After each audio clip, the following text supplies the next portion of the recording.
Senhor e Salvador Jesus Cristo. Eu quero, nessa noite, louvar a Deus, agradecer ao Senhor pela alegria, o privilégio de poder estar aqui nessa casa mais uma vez. Que Deus em Cristo abençoe toda essa igreja que tem sempre nos recebido com tanto carinho. Que Deus os abençoe e recompense a vida de cada um de uma forma especial. Louvando sempre a Deus pela vida dos obreiros desta casa, não só desta casa, como sempre falo, de todo o setor. Que Deus os abençoe grandemente. Obrigado. Que Deus possa recompensar a vida de vocês também. Agradecer a Deus pela vida do pastor Luiz Ricardo, pastor setorial. Trazer também aqui a paz do nosso pastor, setor 29, pastor Aguinaldo Silva, a sua esposa, Fátima. Receba em nome de Jesus o cumprimento do nosso pastor. Que Deus abençoe grandemente a vida de vocês. Muito obrigado. Eu quero agradecer a Deus pela vida do pastor Eves. Deus o abençoe. Muito obrigado, viu? Prazer imenso poder conhecer, poder estar aqui, glorificar a Deus com o Senhor. Deus abençoe a sua vida, a sua esposa, Fátima, e grandemente a vida de todos vocês. Deus abençoe a tua vida. Que prazer poder reencontrar Alex, né? Alex, eu sou suspeito de falar para ela, a gente também. Assim, Deus abençoe para a gente ver mais uma vez. A última vez foi pregando na série, 28, né? Deus abençoe a tua vida grandemente, sua família, sua casa. Postinagem na série, é verdade. Nós encontramos, não sei como é que você aguenta, filho, mas Deus te abençoe, viu? Muito a tua vida. Louvar a Deus pela vida da minha esposa, dos meus filhos, os irmãos aí têm um pouco de paciência. Aquele rapazinho que está andando meio desordenado ali. O nome dele é Miguel. O Miguel é autista, né? O Miguel, você fala com ele, se você falar muito forte, ele não vai entender nada que você está falando, né? Mas se você der um abraço, fala para ele, olha, tem uma bala, depois ele se transforma. Impressionante, né? Deus abençoe a vida da minha esposa, que está ali com a minha tribo, né? O Israel, o Miguel e a Esther. Deus seja louvado, amém? Obrigado a todos os irmãos em nome de Jesus. Querido, abra a tua Bíblia, por favor. Ezequiel, capítulo 7. Aos meninos ali do Maringá, Deus abençoe, Hamilton, Deus abençoe, Carlos, Deus abençoe a todos vocês. Que satisfação, me vejo. Estaremos daqui pregando lá no congresso, né? Deus abençoe grandemente a vida de vocês. Né? Tem um rapaz aqui que estava querendo dar uns glória lá, mas eu não sei não. Não tem evento por aqui, vai ficar por aqui mesmo. Capítulo 7 do livro de Ezequiel, versículo de número 2. Glória a Deus.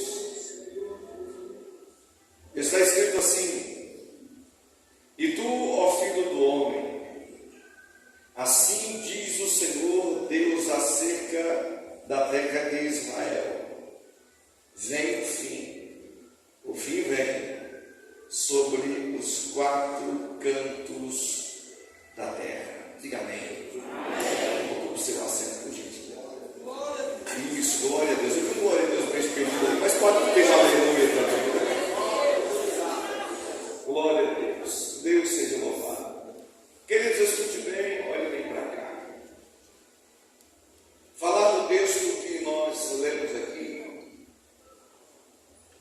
esse assunto, esse tema, ele tem sido um pouco esquecido dos cultos das igrejas.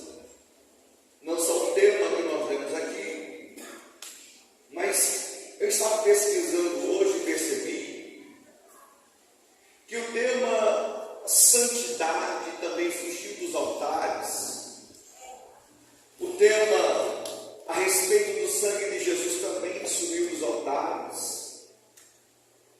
Nós percebemos que lá pela década de 70, pelas pesquisas que nós fizemos, era um povo que ouvia com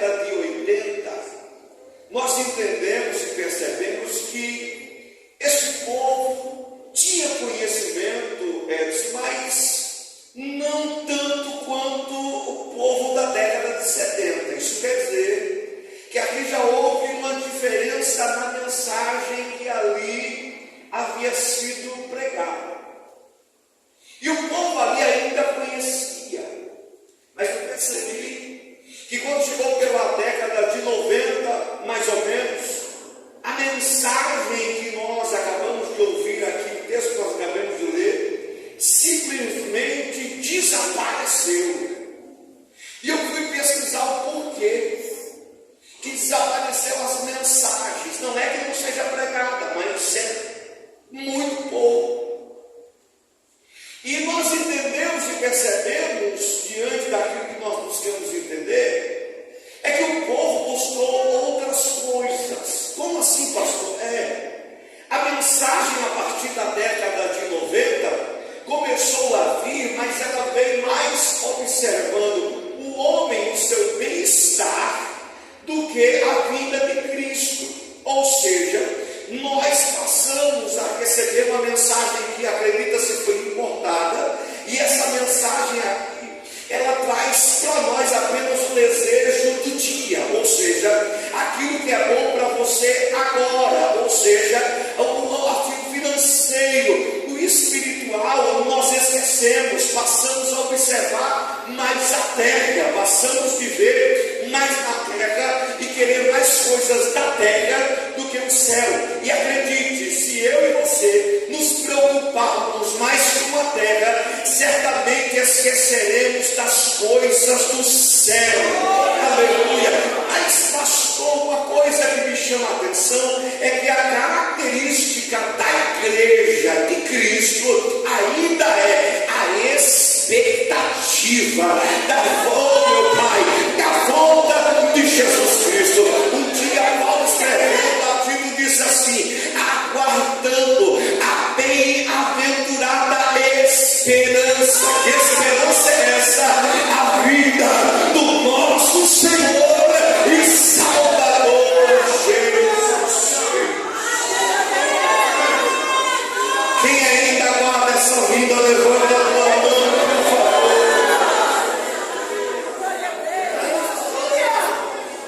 A impressão que eu tive, até escrevi uma frase hoje, a impressão que eu tive até pelos sinais da vida de Jesus, é que o noivo já está a montar.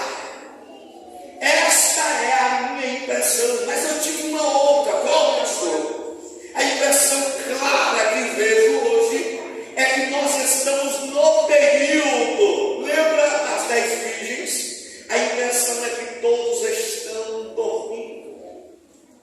A impressão é que parece que nada vai acontecer. Durante todos estes dias eu preguei muito a mensagem bíblica. E eu não sei se por causa das guerras, mas um dos maiores temas que nós pregamos todos estes dias foi santidade e ser velho.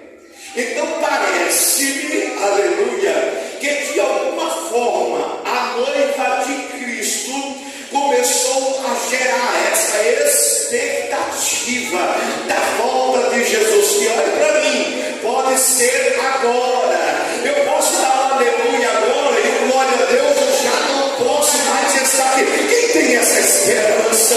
Deixa eu ver, aleluia. É a expectativa da volta de Jesus.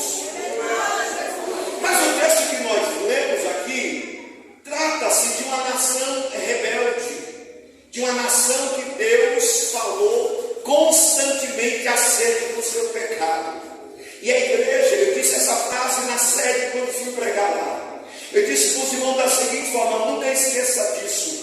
Deus não deixa o seu povo pecar com sucesso.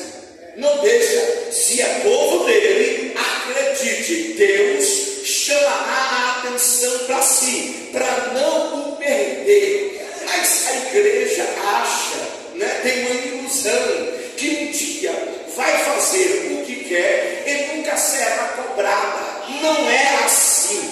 Vou dar um exemplo para você. João capítulo 17, tem uma oração ali. Nós, como assembleianos, a conhecemos como a oração sacerdotal. Ela é dividida no mínimo em 3, do 1 ao 5. Jesus está falando com o Pai acerca dele mesmo. Sabe o que é interessante? É que no versículo de número 4, ele diz: Pai, eu te glorifiquei. E ele estava dizendo: a obra que o Senhor me deu para fazer, eu a fiz. Aí eu aprendo uma coisa aqui. Se Jesus na oração, no capítulo 17 de João, ele estava dando satisfação ao Pai daquilo que Deus entregou na mão dele. Olha para esse crente que está perto de você aí, o que é que põe na tua cabeça achando que Deus não vai cobrar de ti a obra que ele colocou nas tuas mãos? Agora presta atenção, verso 4 ele fala isso. No 8 ele diz assim: Pai, eu transmiti a palavra a eles. No 16 ele diz: eu dei a palavra a eles. No 17 ele diz: santifica-os na verdade, a tua palavra é a verdade. Ele estava dizendo: o que eu transmiti, o que eu dei. Capítulo 4, versículo 7 ele diz assim: vós não fostes chamados à imundícia, mas à santidade. A igreja esqueceu disso, aleluia, que nós, já foi dito aqui, João 15, versículo de número 3, vós já estáis limpo pela palavra que vos tenho falado. Quer ser purificado? Então receba a palavra. Quer ser limpo? Receba a palavra. Lá vai. E quando eu olho para você e para mim hoje, eu penso assim: quanto mais você lê a palavra, mais a palavra te lê. Quanto mais você examina ela, mais a palavra te examina. Quanto mais você se aprofunda, você não anda em águas rasas. Aleluia. É por isso que eu, meu Pai, nessa noite Deus te dá um grandioso para a sua igreja, mas esteja atento. Por quê? Porque do mesmo jeito que eu estou pregando hoje aqui, Ezequiel pregou, Jeremias pregou e falou das mesmas coisas. Se posicione, se acerte, tem algo para você, e o povo nada. Sabe o que é interessante no capítulo 7 de Ezequiel, verso 4 que nós lemos, verso 2 que nós lemos aqui? É que quando ele termina o versículo, ele diz assim: que o fim vem, o fim vem. E quando ele termina, ele diz: nos 4 cantos da. Isso quer dizer que não dá para correr. Em todos os lugares irão acontecer. Qual é o problema que Deus estava dizendo? Que a nação, o fim havia chegado. E é interessante que, se você pegar o texto, você fala assim: pastor, o porquê? Que a nação estava sendo levada cativa. Por que um juízo de Deus tão profundo? Depois você lê o livro, você vai ver que no capítulo 14 de Ezequiel, ele vai falar dos falsos profetas. Aqueles que profetizavam para o bem-estar de todo mundo. No capítulo 16, ele fala a respeito da idolatria.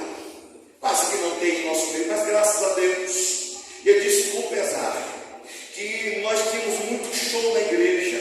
O negócio estava ficando bem complicado. A pandemia veio e começou a parar muita coisa.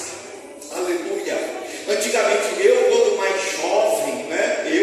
Só que os meninos, quando ia ver algum pregador que aparecia, vinha uma multidão só para ver o pregador. Hoje não tem mais, pode perceber. Vem o pregador, vem gente, mas não vem como era antes não. Por quê? Porque eles deixaram de ser exclusivos. O povo achava que eles eram deuses. Aí eu disse: não, quem tem que ser adorado sou eu. A honra é minha, a glória é minha. Agora a igreja aprendeu a adorar. Se o pregador não for bom, eu adoro do mesmo jeito. Se quem cantar a voz não for bonita, eu vou adorar do mesmo jeito. Por quê? Porque eu devo a honra e a glória a Ele.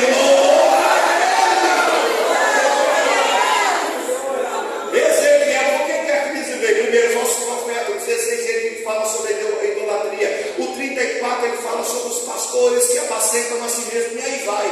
Quando você observa a igreja hoje, ela está semelhante à nação, semelhante ao povo que recebeu esta palavra. Por quê? Por causa do esquecimento. Deus já está falando, e olha para mim, Deus não fala com paredes. Há um despertamento para a igreja nesse tempo. Pastor, como assim que o Senhor tem como afirmar quais os sinais que o Senhor pode que Jesus está vindo e o fim está próximo. Você sabia que naquele período até o povo, os adoradores já tinham desejo pelo fim? Pedro mesmo disse na sua primeira carta, né?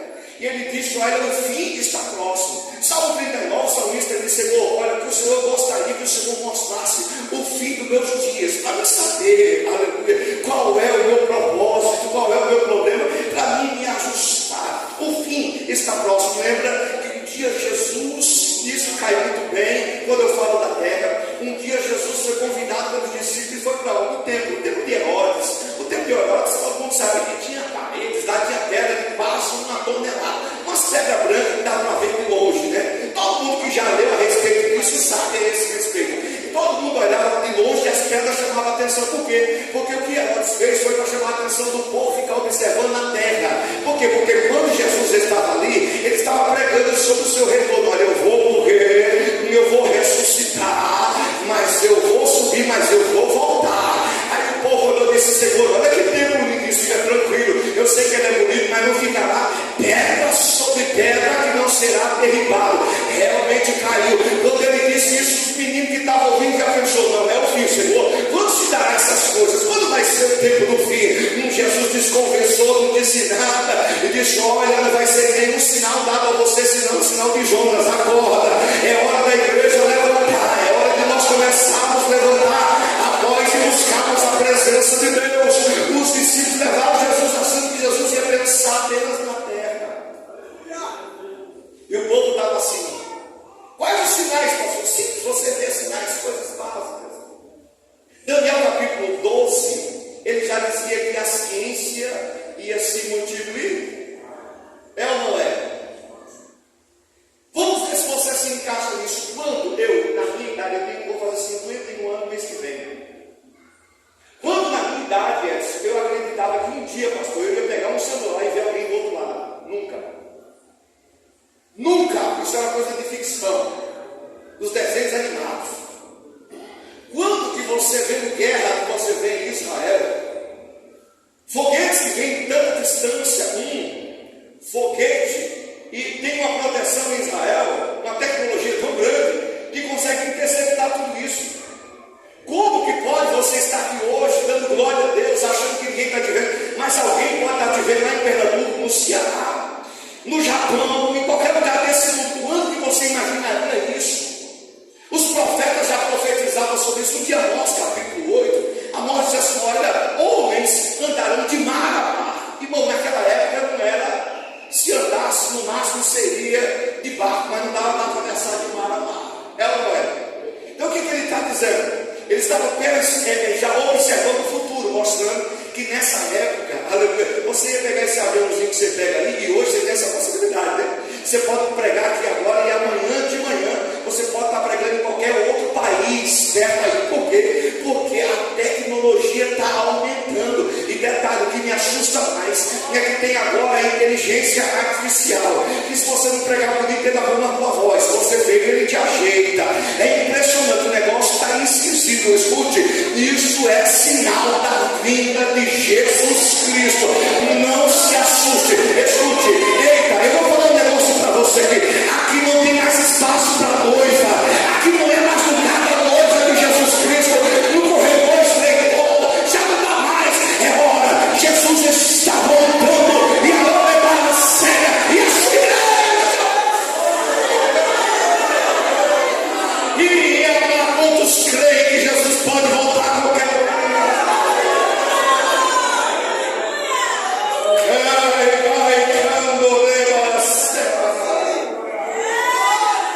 Sinais, quando eu olho esses sinais eu lembro, na época de 2000, a época de 2000 foi uma tribulação para todo mundo. Por quê? Porque eu procurei saber por que as pessoas se assustavam tanto. Eu não tinha muito conhecimento, mas no norte meu pai falava: olha, de 2000 não vai passar. Então aquele medo era gigantesco, né? Aí em Pernambuco eu escutei muito isso do meu pai: meu filho, olha, cuidado, porque de 2000 não passa. E eu ficava: como assim? Não passa de 2000. Aí depois você vai ver a ordem cronológica, você sabe que a cada 2000 anos acontece um negócio esquisito.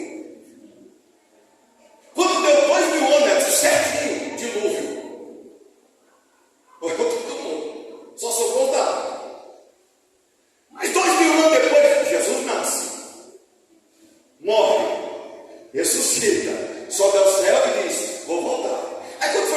outros 2000, todo mundo ficou assustado. Vai acontecer alguma coisa. Vai acabar. Mas nós esquecemos que os sinais estão aí. Mas ainda não é o fim. Mas é o sinal. Perceba que o sinal é menor do que o evento ou não? Como assim, pastor? Os sinais às vezes são pequenos, mas o evento é grande. A nuvem pode ser pequena, mas a tempestade é grande. Se você chegar no meio da rua, ali, lá tem uma plaquinha, antes de entrar na Imigrantes, está lá uma plaquinha azulzinha, Imigrantes, sentido baixado. Aí você olha, a placa é pequena, mas a Imigrantes é pequena. É porque o sinal é menor do que o evento. Não é porque os sinais são pequenos e eles estão crescendo, que Jesus não está às portas. Aleluia.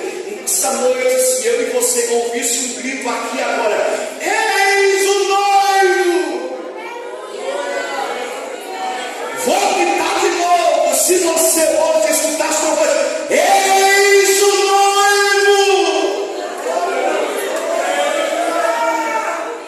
O que você queria? Esperar mais alguma coisa? Não. Todos os estudiosos já sabem, todos os sinais já cumpriram. Então não precisa de coisa nenhuma mais. Eu estou esperando ele voltar. Eu estou ansioso pela sua volta. Ah, meu Pai, Maranata, ora vem, Senhor Jesus. Qual é o problema da nossa displicência? Eu vejo muito pregador pregar dizendo: olha, Jesus está vindo e ele está vindo com o meu galardão. Quem foi que te ensinou isso? Depois você lê Apocalipse capítulo 22. Por 3 vezes ele disse: esse que cedo vem, esse que cedo vem, olha, cedo vem. E no finalzinho ele disse assim: olha, eu venho, isso é o final. E ele disse: o galardão, o meu galardão está comigo, é dele. Quem venceu foi ele. Aí ele disse: eu vou dar quem eu quiser. Não fica achando que você já venceu, não. Olha a palavra de Daniel: tu porém. Fica só no congresso dando glória, não. Se de oração também, doutrina também, escola bíblica também, em qualquer lugar também. Não é só festa, você não vem aqui para sentir presença. Você já tem a presença de Deus na sua vida, mas não é só, vai até o fim. Ei, achei sinais. Qual é a maior preocupação da igreja hoje? Hoje eu já ouvi alguém dizendo a respeito da oração. Nós estamos com um conceito errado da oração. Por quê? Eu aprendi a minha vida inteira que a gente recebe uma bênção. E o crente diz: irmão, olha, o culto de ação de graças vai chegar. Eu fico feliz com isso. Se você for fazer um churrasco, me chama aqui também, eu como. Não tem problema nenhum. Mas quando eu olho para o texto bíblico, isso me preocupa. O mesmo capítulo 17 da oração de João termina no 16, Jesus dizendo assim: eu venci. O capítulo 16 termina: eu venci o mundo. É assim que termina. Espera um pouquinho. Jesus acabou de vencer, mas no 17 ele vai orar. Espera aí. Ele acabou de vencer, dizer que é vencedor, mas ele não foi fazer uma ação de graça, ele foi orar. O que ele está dizendo? Vigia na hora da bênção.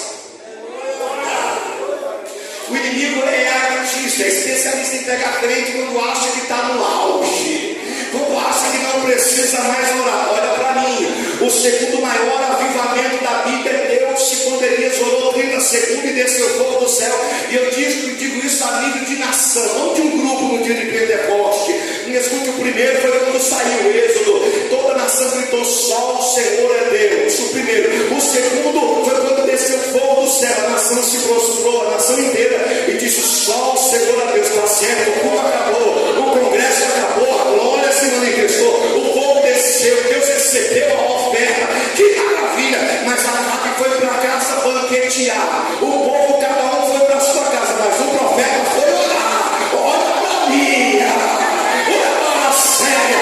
Eu sei que o congresso, estou sentindo, estou sentindo a presença de Deus. Eu sei que o congresso vai passar, mas nós precisamos continuar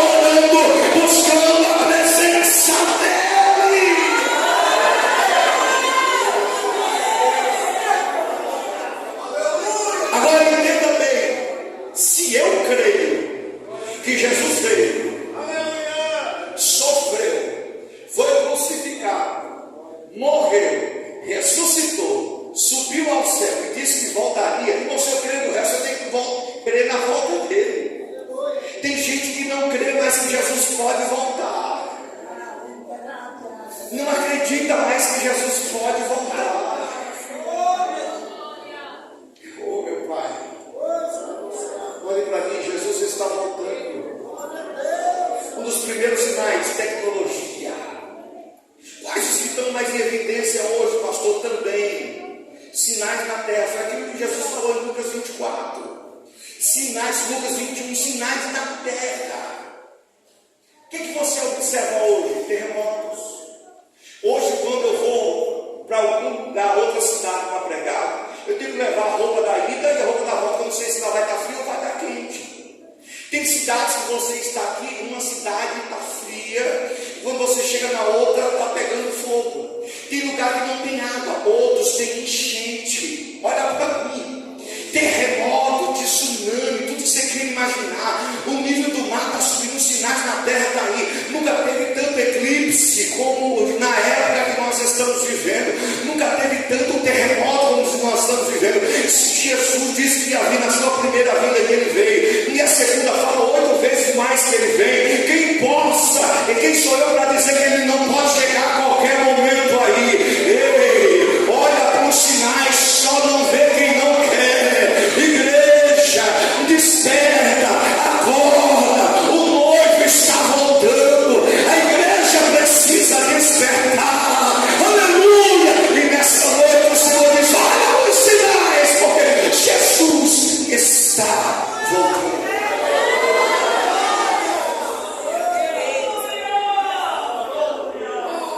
É hora de despertar. Sinais na tecnologia, sinais na terra, e um que está preocupando, acho que toda a igreja do Brasil e do mundo, é o sinal da imoralidade. Vai apertar um pouco, você dá glória a Deus, isso passa rapidinho. A imoralidade. Quando o Senhor pede e Ele fala para você se santificar, santificação não tem nada a ver com isolamento. Isolamento é a desistência da chamada.